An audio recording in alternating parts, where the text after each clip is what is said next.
الصلاة والسلام عليك يا رسول الله. الصلاة والسلام عليك يا حبيب الله. الصلاة والسلام عليك يا حبيب الله. الصلاة والسلام عليك يا نبي الله. الصلاة والسلام عليك يا نبي الله. صلى الله تعالى عليك وسلم.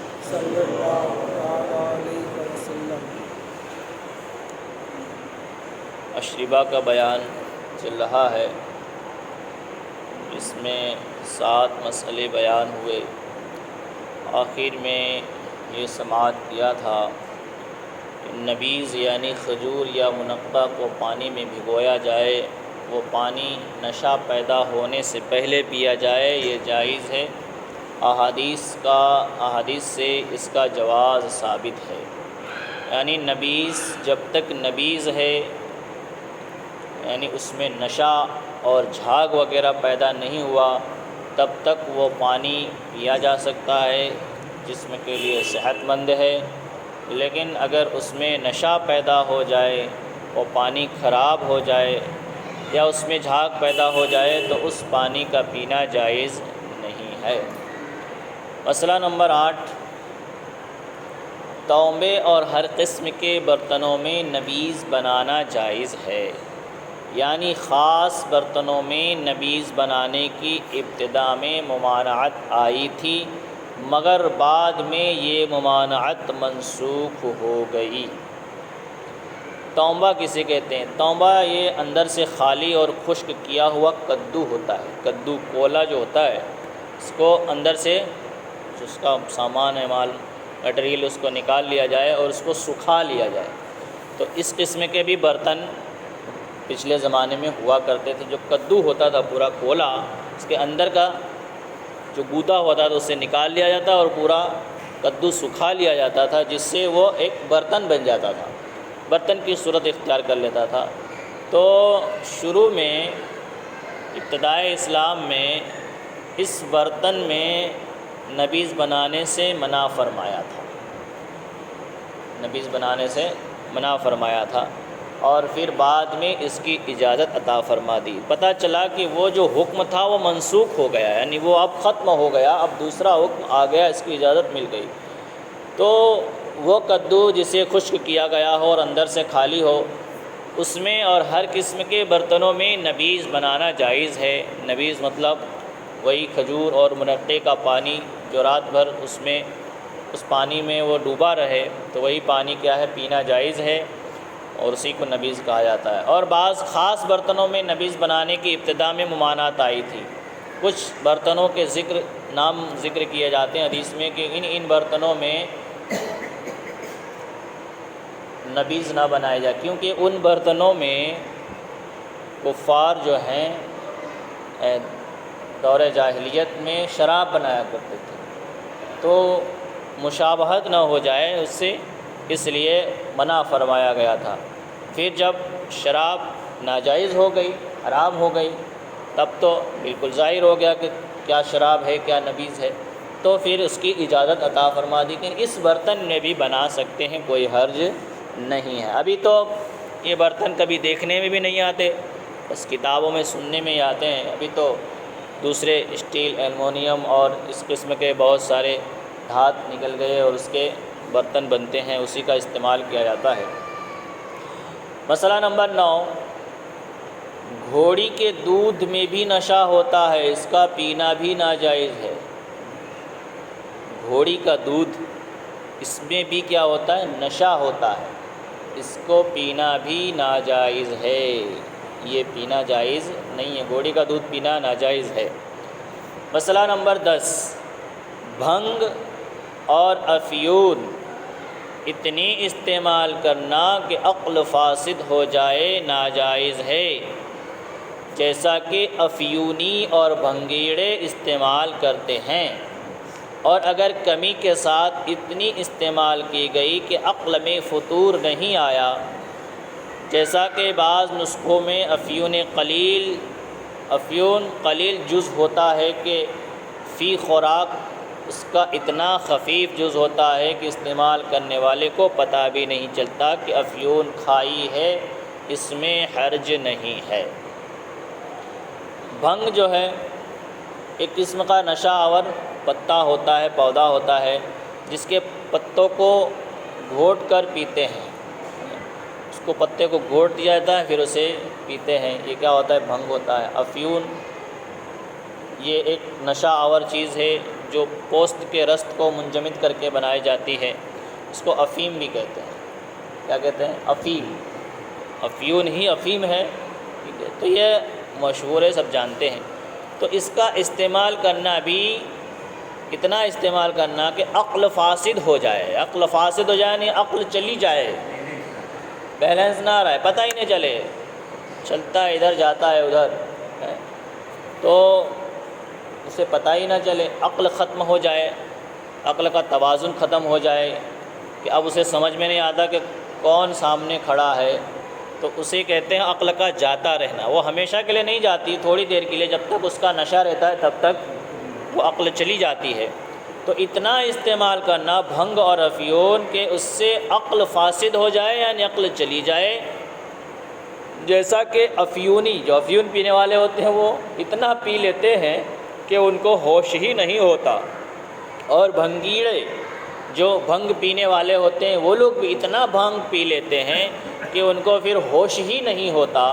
تو اس کا استعمال اتنا جس سے عقل چلی جائے، یہ ناجائز ہے۔ اور اگر کمی کے ساتھ اتنی استعمال کی گئی کہ عقل میں فطور نہیں آیا، کمی اتنی کم استعمال کی گئی کہ جس سے عقل ختم نہیں، یعنی عقل سلامت ہے، جانتا ہے کون سی چیز اچھی ہے، کون سی بری ہے، کون جائز ہے، کون ناجائز ہے، اتنا پیا۔ جیسا کہ بیڑی سگریٹ پینے والوں کو نشہ نہیں آتا، برابر، ان کو اتنا تو معلوم ہوتا ہے کیا کر رہے ہیں کیا نہیں کر رہے ہیں۔ تو اسی طرح جس سے عقل نہ جائے، اتنی افیون استعمال کرنا، اتنے بھنگ استعمال کرنا کہ بعض جگہ بتایا گیا کہ افیون قلیل جز ہوتا ہے، یعنی افیون جو تھوڑا سا افیون ہوتا ہے وہ ایک حصہ ہوتا ہے، افیون کا ایک حصہ ہوتا ہے، اس کو فی خوراک اتنا خفیف جز ہوتا ہے، یعنی ایک خوراک میں ایک مرتبہ اس کو اتنا کم استعمال کرنا کہ جس سے پتہ ہی نہ چلے کہ افیون کھائی ہے یا نہیں کھائی، یعنی کچھ تغیر و تبدل پیدا نہ ہو، کوئی تبدیلی پیدا نہ ہو جس کے کھانے سے، یعنی اتنی کم کھایا تو اس میں کوئی حرج نہیں، یعنی عقل جاتی نہیں رہنا چاہیے، عقل سلامت ہونی چاہیے، لیکن پھر بھی اس چیز کے استعمال سے بچنا ہی بہتر ہے، کیونکہ ظاہر بات ہے تھوڑی سی کھانے کے چکر میں وہ زیادہ کھا جائے گا۔ اب ماوا مسالہ کھانے والوں کو پوچھیے کہ پہلے وہ نہیں کھاتے تھے، لیکن دوست نے 1 سپاری دی، دوسرے دن 2 سپاری دی، اس طرح دھیرے دھیرے وہ پھر وہ کھاتا نہیں تھا، اس کو بنانے کے لیے دے دیا گیا، تو بنانے لگا تو سوچا تھوڑا میں بھی لے لوں، تو تھوڑا تھوڑا کرتے کرتے وہ اسی کے رنگ میں رنگ گیا، اس کا رنگ اس کے اوپر چڑھ گیا، اب وہ بھی منہ بھر کے کھانے لگ گیا، تھوڑا تھوڑا کھاتا تھا تو پھر کہاں پہنچ گیا۔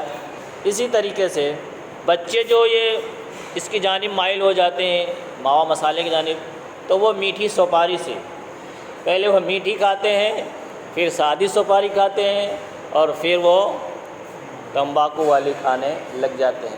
اس طریقے سے وہ اس میں آگے بڑھتے چلے جاتے ہیں، اور اتنا آگے بڑھ جاتے ہیں کہ اب انہیں نہ ملے تو پاخانہ نہ ہو، نہ ملے تو تکلیف ہو جائے، نہ ملے تو پریشان ہو جائیں، اس قسم کی باتیں آتی ہیں۔ تو بہرحال خفیف سے بھی بچنا ہی بہتر ہے۔ مسئلہ نمبر 11، بعض عورتیں بچوں کو افیون کھلایا کرتی ہیں اور ان کی غرض یہ ہوتی ہے کہ اس کے نشے میں پڑا رہے گا، پریشان نہیں کرے گا، یہ بھی ناجائز ہے۔ چھوٹے چھوٹے بچے جو رونے لگتے ہیں ان کو کچھ عورتیں قلیل مقدار میں افیون کھلا دیتی، ظاہر بات اس میں تو نشہ ہوتا ہے، نشہ ہوتا ہے، بھلے ہی تھوڑا نشہ ہو لیکن وہ بچے کے لیے زیادہ کہلاتا ہے۔ بچہ، اسی لیے آپ دیکھیں گے جب ڈاکٹر کے پاس آپ دوائی لینے جائیں گے تو جو دوائی آپ استعمال کرتے ہیں وہ بچے کو استعمال میں نہیں دی جاتی، اور بچوں کو جو دوائی دی جاتی ہے وہ بھی اس کی ایک مقدار ہوتی ہے کہ اتنے برس کا بچہ ہے تو اسے اتنی مقدار میں دی جائے، زیادہ بڑا ہو گیا تو اسے اور زیادہ دیا جائے، اس سے زیادہ اگر دے دیا جائے تو بچے کے لیے وہ نقصان کا سبب بن جاتا ہے۔ تو بہرحال کہنے کا مطلب یہ ہے کہ جو عورتیں اپنے بچوں کو افیون کھلاتی ہیں اور ان کی غرض ان کا مقصد کیا ہوتا ہے کہ بچہ سوتا رہے اور پریشان نہ کرے، تو یہ بھی ناجائز ہے، کیونکہ بچہ کو اگرچہ تھوڑی مقدار میں دی جاتی ہے مگر وہ اتنی ضرور ہوتی ہے کہ اس کی عقل میں فطور آ جائے۔ اتنی بھلے ہی تھوڑی دی جاتی ہے لیکن بچے کو دی گئی ہے نا، تو بچے کو تھوڑی سی دینا بھی ایسا ہے جیسا کہ اس کی عقل ختم ہو جاتی ہے، اس لیے یہ بھی ناجائز ہے، اس سے بچنا چاہیے۔ بچوں کو کھلانا چاہیے، دوسری چیزوں سے اسے کا دل بہلانا چاہیے، نہ کہ نشہ اور چیز کو کھلا کر کے سلا دیا جائے۔ مسئلہ نمبر 12، چانڈو اور مدک بھی افیون کے استعمال کے طریقے ہیں۔ چانڈو کسے کہتے ہیں؟ یہ بھی ایک افیون کا ایک نشہ ہے جس میں افیون کو پانی میں پکا کر حقے کی طرح پیا جاتا ہے۔ یہ چانڈو کیا ہوتا ہے؟ افیون کو بھگا کر پانی میں استعمال کیا جاتا، پکا کر کے، اور حقے میں اس کا استعمال، افیون کو حقے میں استعمال کیا جاتا ہے۔ تو اسی طریقے سے مدک کیا ہے؟ افیون کا ایک نشہ ہے جس میں افیون تمباکو کی طرح چلم بھر کر لیتے ہیں، افیون کو چلم کی طرح بھر کر کے اسے لیتے ہیں، تو اسے مدک کہتے ہیں۔ تو یہ بھی کیا ہے؟ ایک افیون کے استعمال کا طریقہ ہے۔ افیون تو ناجائز ہے، اب اس کے استعمال کا نیا طریقہ کہ اس کو کبھی پانی میں پکا کر کے اور کبھی اس کو تمباکو کی طرح چلم بنا کر کے، اور کبھی تو افیون کو کپڑے میں رکھ کر کے سونگھا جاتا ہے۔ تو بہرحال جو بھی طریقہ ہو افیون کا استعمال کرنے کا جس سے نشہ پیدا ہوتا ہو، تو کپڑے میں رکھ کر کے سونگھے یا چلم میں لگا کر کے پیے یا پھر اسے پکا کر حقے کی طرح استعمال کرے، سب صورتیں کیا ہیں؟ ناجائز ہیں، اور اس سے گناہ ہوگا۔ کہ افیون کے استعمال کے طریقے ہیں کہ اس کا دھواں پیا جاتا ہے، جب یہ پکا کر کے یا اس طرح استعمال کرتا تو اس کا جو دھواں ہوتا ہے وہ دھوئیں کو پیا جاتا ہے، ٹھیک ہے؟ جیسا کہ تمباکو کو پیتے ہیں، تمباکو کا جو دھواں ہوتا ہے اسے پی جاتے ہیں، یہ بھی کیا ہے؟ ناجائز ہے۔ بلکہ غالباً افیون استعمال کرنے کی سب صورتوں میں یہ صورت زیادہ قبیح اور مضر ہے، یعنی افیون جو استعمال کرنے کے طریقے ہیں ان میں سے یہ والا طریقہ جو پکا کر کے پیے یا چلم میں بھر کر کے پیے، یہ طریقہ بہت ہی زیادہ تکلیف والا ہے، یعنی جسم کے لیے بہت زیادہ نقصان دہ ہے، اس سے تو بہت بچنا چاہیے، بہت قبیح بھی ہے اور مضر بھی ہے، اس سے بچنا چاہیے، نقصان دہ ہے۔ بہرحال افیون استعمال کرنا کسی بھی طریقے سے ہو وہ ناجائز اور حرام ہے۔ مسئلہ نمبر 13، چرس، گانجا، یہ بھی ایسی چیز ہے کہ اس سے عقل میں فطور آ جاتا ہے، اس کا پینا ناجائز ہے۔ گانجے کو پیا یا چرس کو پیا تو اس میں بھی کیا ہو جاتی ہے؟ عقل چلی جاتی، اتنا زیادہ پی لیتا ہے اور اسی میں کیا ہو جاتی ہے؟ عقل چلی جاتی ہے، پھر پتہ نہیں ہوتا کہ وہ کیا کر رہا ہے۔ مسئلہ نمبر 14، جوز الطیب میں نشہ ہوتا ہے، اس کا استعمال بھی اتنی مقدار میں ناجائز ہے کہ نشہ پیدا ہو جائے، اگرچہ اس کا حکم بھنگ سے کم درجے کا ہے۔ ایک قسم کا خوشبودار پھل ہے یہ جوز الطیب، کیا ہے؟ ایک قسم کا خوشبودار پھل ہے، پھل کہ اس کا استعمال بھی، اس کے استعمال میں بھی نشہ ہوتا ہے، اس کا استعمال بھی اتنی مقدار میں ناجائز ہے، یعنی اتنی مقدار میں اس کا استعمال کرنا جس سے نشہ پیدا ہو جائے، اگرچہ اس کا حکم بھنگ سے کم ہے، اس کا جو حکم ہے بھنگ سے کم ہے، یعنی کم درجے کا ہے، اس میں نشہ ہوتا ہے، لیکن پھر بھی اس کے استعمال سے بھی بچنا چاہیے، خاص کر اتنا استعمال کہ اس سے نشہ آ جائے تو پھر گناہ گار ہوگا اور یہ حرام ہوگا۔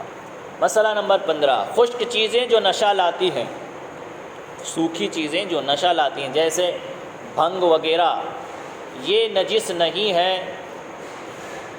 سوکھی چیزیں جو نشہ لاتی ہیں جیسے بھنگ وغیرہ ہے، یہ نشہ لاتی ہیں، تمباکو بھی زیادہ استعمال کرو تو نشہ لاتی ہے، تو کہتے ہیں یہ جو سوکھی چیزیں جس سے نشہ ہوتا ہے تو یہ ناپاک نہیں ہوتی، یہ کیا ہوتی ہے؟ ناپاک نہیں، جس طرح شراب ناپاک ہوتی پیشاب کی طرح، تب جو سوکھی چیزیں ہیں جس سے نشہ آتا ہے تو یہ ناپاک نہیں ہوتی ہیں، لہٰذا ضماد وغیرہ میں خارجی طور پر ان کو استعمال کرنے میں کوئی حرج نہیں، اس طرح استعمال میں نشہ نہیں پیدا ہوگا، پھر ناجائز کیوں ہوگا؟ جو بھنگ وغیرہ ہے یہ اس کو اگر استعمال کریں گے زیادہ تو نشہ تو پیدا ہونا ہی ہے، لیکن ایک سوکھی چیز ہوتی ہے، کیا ہوتی ہے؟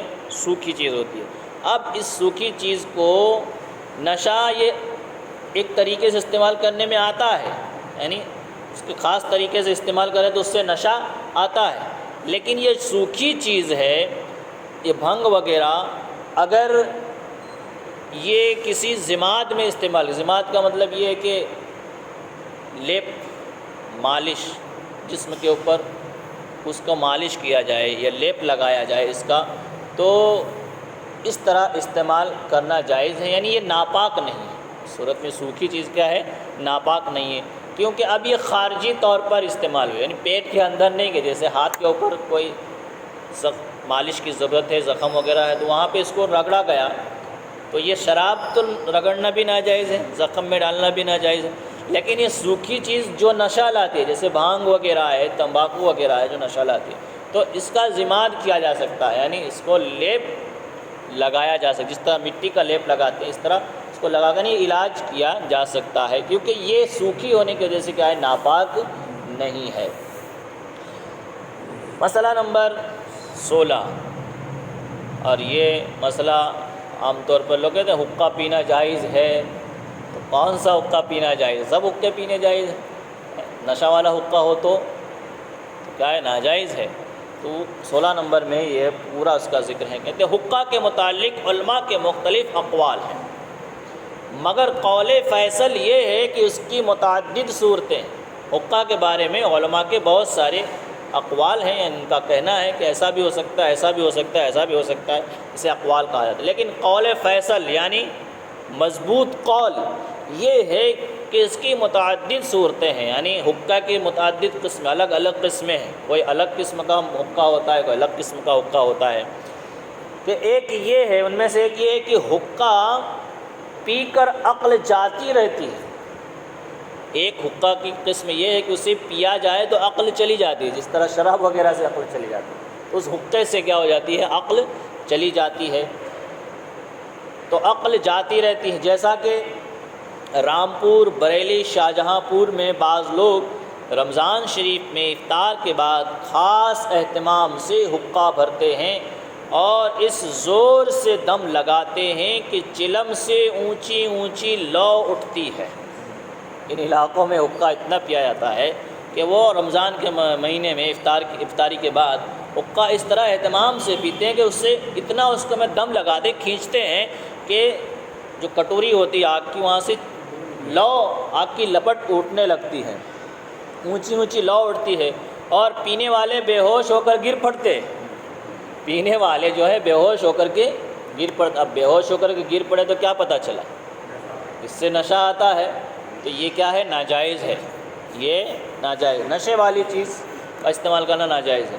اور گرتے ہیں ایسے ہیں کہ بہت دیر تک بے ہوش پڑے رہتے ہیں، اور جب پانی کے چھینٹے مارے جاتے ہیں ان کے اوپر، پانی کے چھینٹے دینے اور پانی پلانے سے وہ ہوش میں آتے ہیں، جب ان کے اوپر پانی ڈالا جائے، انہیں پانی پلایا جائے، تب جا کر کے وہ ہوش میں آتے ہیں۔ اس طرح حقہ پینا حرام ہے، اس طرح حقہ پینا کیا ہے؟ حرام ہے۔ دوسری صورت ہے، دوسری قسم حقے کی یہ ہے کہ نہ ہوش، نہ بے ہوش ہو، نہ عقل میں فطور پیدا ہو، یعنی حقہ ایسا ہوتا ہے جس میں ہوش بھی نہیں جاتا، یعنی بے ہوش نہیں ہوتا، اور عقل بھی سلامت رہتی ہے، تو فطور بھی پیدا نہیں ہوتا، مگر گھٹیا خراب تمباکو پیا جائے اور حقہ تازہ کرنے کا بھی چندہ خیال نہ ہو جس سے منہ میں بدبو جاتی ہے، ایسا حقہ مکروہ ہے، یعنی اب اس سے عقل تو نہیں جاتی لیکن اس کا تمباکو نہیں بدلا جاتا، جب تمباکو نہیں بدلا جائے گا تو اس میں بدبو پیدا ہو جاتی ہے، جب بدبو پیدا ہو جائے ظاہر بات ہے وہی بدبو آپ کے منہ میں جائے گی، تو اس طریقے کا حقہ پینا مکروہ ہے، یعنی جس کے اندر بدبو آتی ہو، تو اب اس کا حکم کیسا ہوگا؟ اس کا حکم ایسا ہی ہوگا جیسے کہ مسجد میں پیاز لہسن اور مولی کھا کر آنا منع ہے، کیا ہے؟ مکروہ ہے، کیونکہ اس سے کیا ہوتی ہے؟ بو جو ہوتی ہے منہ میں باقی رہتی ہے۔ ہاں کچھ دیر پہلے آپ نے کھایا، دانت وغیرہ مانجھ کر کے اس کی بو کو ختم کر دیا تو آپ کے مسجد میں آنے میں کوئی حرج نہیں ہے، لیکن حدیث میں فرمایا گیا کہ کوئی بھی کچا لہسن یا پیاز وغیرہ مولی وغیرہ کھا کر کے مسجد کے قریب نہ آئے، کیونکہ اس سے بدبو آتی ہے۔ جب بدبو آئے گی تو اس سے نمازیوں کو کیا ہوگی؟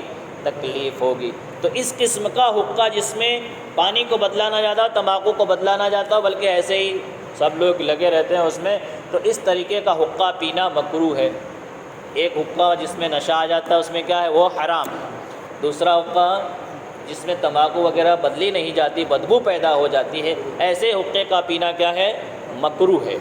اور اس حقہ کو پی کر بغیر منہ صاف کیے ہی مسجد میں جانا منع ہے۔ ایسا حقہ پیا تو بغیر منہ صاف کیے مسجد میں جانا منع ہے، اور اس کا وہی حکم ہے جو کچے لہسن پیاز کھانے کا ہے۔ اس کا حکم کیا ہے؟ وہی ہے جو کچا لہسن یا پیاز کھانے کا ہے۔ اور تیسری صورت یعنی تیسری قسم کا حقہ کیسا ہوتا ہے؟ تیسری صورت یہ ہے کہ تمباکو بھی اچھا ہو، حقے میں استعمال کیا جانے والا تمباکو بھی اچھا ہو، اور حقہ بھی بار بار تازہ کیا جاتا ہو، حقہ بھی بار بار صاف کیا جاتا ہو، بدلا جاتا ہو، تازہ کیا جاتا ہو، اور اس کے پینے سے منہ میں بدبو نہ پیدا ہو، اس کے پینے سے منہ میں بدبو نہ پیدا ہو، تو یہ مباح ہے۔ اب مباح کا مطلب کیا ہوتا ہے؟ اس کو بھی سمجھنا ضرور۔ مباح کا مطلب یہ ہوتا ہے کہ جس کے کرنے نہ کرنے میں نہ کوئی ثواب نہ کوئی عذاب۔ مباح کسے کہتے ہیں؟ کرو گے تو بھی کوئی ثواب نہیں، نہیں کرو گے تو کوئی عذاب نہیں ہے، تو اسے مباح کہا جاتا ہے۔ ٹھیک ہے، پینا ضروری بھی نہیں ہے اور پی لیا تو اس پہ کوئی گناہ بھی نہیں۔ کون سا؟ یہ والا جس میں صفائی کے ساتھ ہو، ٹھیک ہے، ورنہ ایک تو مکروہ ہے اور ایک حرام ہے۔ تو یہ مباح ہے، اس میں اصلاً کراہت نہیں، اس میں بالکل کراہت مکروہ نہیں ہے۔ اور بعض لوگوں نے حقہ کے حرام بتانے میں نہایت ہی غلو کیا ہے اور حد سے تجاوز کیا ہے، یہاں تک کہ اس کے متعلق حدیثیں بھی معاذ اللہ وضع کر ڈالی ہیں۔ ان کی باتیں قابل اعتبار ہیں۔ اور کچھ لوگوں نے حقہ کو حرام بتانے کے لیے حد سے زیادہ تجاوز کر گیا، یعنی جب بھی مسئلہ پوچھا گیا تو حقے کو ڈائریکٹ حرام کر دیا گیا، کہہ دیا گیا۔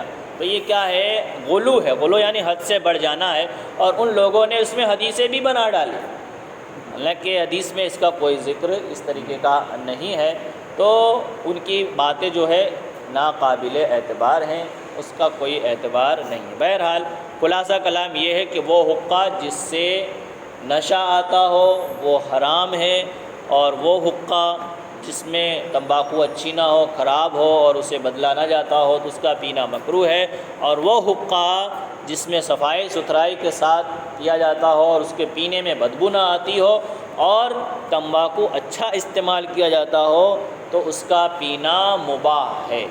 کیا ہے؟ مباح۔ مباح کا مطلب کرنے نہ کرنے میں کوئی عذاب ثواب نہیں ہے۔ مسئلہ نمبر 17، قہوہ کافی چائے کا پینا جائز ہے کہ ان میں نہ نشہ ہے نہ تفتیر عقل، البتہ یہ چیزیں خشکلاتی ہیں اور نیند کو دفع کرتی ہیں، اسی لیے مشائخ ان کو پیتے ہیں کہ نیند کا غلبہ جاتا رہے اور شب بیداری میں مدد ملے، اور کسل اور کاہلی کو بھی یہ چیز دفع کرتی ہے۔ جب آپ کو نیند آنے لگتی تب کیا کرتے ہیں؟ چائے پیتے ہیں۔ اس میں کتاب میں اس کا ذکر ہے۔ قہوہ ہو، کافی ہو، چائے ہو، اس کا پینا کیا ہے؟ جائز ہے، اور ان میں نہ نشہ ہے نہ تفتیر عقل، ان چیزوں میں نشہ بھی نہیں ہے اور عقل بھی ختم نہیں ہوتی، بلکہ اور عقل درست ہو جاتی ہے۔ چائے پی لینے سے ذہن کیا ہو جاتا ہے؟ فریش ہو جاتا ہے۔ نیند آنے والے کو پلا دیا جائے تو اس کی نیند بھاگ جاتی ہے، اس لیے سونے والے ہوتے کیا کہتے ہیں؟ بھی چائے نہیں پینی کہ نیند پھر چلی جائے گی۔ تو بہرحال اس میں تفتیر عقل بھی نہیں ہے، عقل بھی ختم نہیں ہوتی ہے، اور یہ کہ اس کی خصوصیت کیا ہے، یہ خشکی لاتی ہے، یہ چیزیں کیا ہے، خشکی لاتی ہے، یعنی نیند کو بھگا دیتی ہے، سستی کو ختم کر دیتی ہے اور نیند دفع کر دیتی ہے۔ اسی لیے مشائخ کرام جو بزرگان دین ہوتے تھے وہ چونکہ رات رات بھر عبادت کرتے تھے، دین کی خدمت کرتے تھے، کتابیں پڑھا کرتے تھے، پڑھایا کرتے تھے، تو وہ نیند کو بھگانے کے لیے اس چیز کا استعمال کرتے تھے، چائے کا۔ حضور مفتی اعظم ہند اعلیٰ حضرت فاضل بریلوی یہ چائے کو یا کرتے تھے، نوش فرمایا کرتے تھے، تو اس کو پینا جائز ہے، مشائخ نے پیا ہے کیونکہ نیند کو بھگانے کا ذریعہ ہے، اور شب بیداری میں بھی مدد ملتی ہے۔ رات بھر آپ کو جاگنا ہے تو چائے پئیں گے تو اس سے آپ کی نیند جاتی رہے گی اور آپ جاگتے رہیں گے، اور اس سے سستی اور کاہلی بھی دفع ہو جاتی ہے، دور ہو جاتی ہے۔ مسئلہ نمبر 18، اور اس باب کا یہ آخری مسئلہ ہے۔ مسئلہ نمبر 18، جس شخص کو افیون کی عادت ہے، کسی کو افیون پینے کی عادت ہے تو اسے لازم ہے کہ ترک کرے، اس کے اوپر ضروری ہے، فرض ہے کہ وہ اسے چھوڑ دے، افیون کو چھوڑ دے۔ اگر ایک دم چھوڑنے میں ہلاکت کا اندیشہ ہے تو کوئی پیتا تو ہے لیکن اگر اچانک چھوڑ دے گا تو ہلاک ہو جائے گا، مر جائے گا یا تکلیف میں مبتلا ہو جائے گا، تو اس کے بارے میں فرمایا گیا کہ آہستہ آہستہ کمی کرتا رہے، آہستہ آہستہ کمی، دھیرے دھیرے اس میں کمی کرتا رہے، یہاں تک کہ عادت جاتی رہے، اور اگر ایسا نہ کیا تو گنہگار اور فاسق ہوگا۔ اگر چھوڑا نہیں افیون کو تو گنہگار اور فاسق ہوگا۔ اچانک نہیں چھوڑ سکتا، شریعت اجازت دیتی ہے کہ دھیرے دھیرے چھوڑے۔ دن میں 4 بار پیتا ہے تو دن بھر 2 بار پیے، پھر آگے بڑھے تو دن میں 1 بار پیے، پھر 2 دن میں 1 بار، 5 دن میں 1 بار، اس طرح کرتے کرتے وہ اس کو چھوڑنے کی کوشش کرے۔ اگر اس کی نیت صاف ہوگی تو انشاءاللہ تعالی اللہ صبر بھی عطا فرمائے گا۔ آپ دیکھتے ہیں کہ تمباکو گٹکا کھانے والے ایسے لوگ جن کو دن میں 2-4 مرتبہ کھانا ہی پڑتا ہے، لیکن رمضان کے مہینے میں جب وہ روزہ رکھتے ہیں تو اللہ انہیں ایسا صبر دے دیتا ہے کہ وہ یا شروع میں سحری میں کھاتے ہیں اور پھر ڈائریکٹ افطاری میں، یعنی نماز کے بعد وہ کھاتے ہیں، اور بیچ کا معاملہ کہاں گیا؟ یہ جو طلب تھی کہاں چلی گئی؟ اللہ نے صبر عطا فرما دیا، روزے کی برکت عطا فرما دی کہ اس پہ تمہیں صبر دے دیا۔ تو بہرحال اگر نیت صاف ہوگی تو اللہ تبارک و تعالیٰ اس کے لیے نیکی کے راستے ہموار فرما دے گا اور اسے توفیق عطا فرما دے گا۔ بہرحال خلاصہ کلام یہ ہے کہ جن چیزوں کا پینا شریعت میں جائز ہے انہی چیزوں کو پیا جائے، اور جو چیزیں پینا ناجائز اور حرام ہیں، جسم کے لیے مضر ہیں، نقصان دہ ہیں، تکلیف والی ہیں، ان سے بچا جائے۔ اسی میں ہمارے لیے دنیا اور آخرت کی بھلائی ہے، ہمارے جسم کی صحت کے لیے بھلائی ہے۔ اللہ تبارک و تعالی ہم سب کو اس پہ عمل کی توفیق عطا فرمائے۔ اپنے محبوب پاک صلی اللہ تعالی وسلم کے صدقے طفیل ایمان پر خاتمہ نصیب فرمائے۔ ہم میں جو بیمار ہیں انہیں شفائے کاملہ عاجلہ عطا فرمائے۔ اللہم ربنا تقبل منا انک انت السمیع العلیم وتب علینا انک انت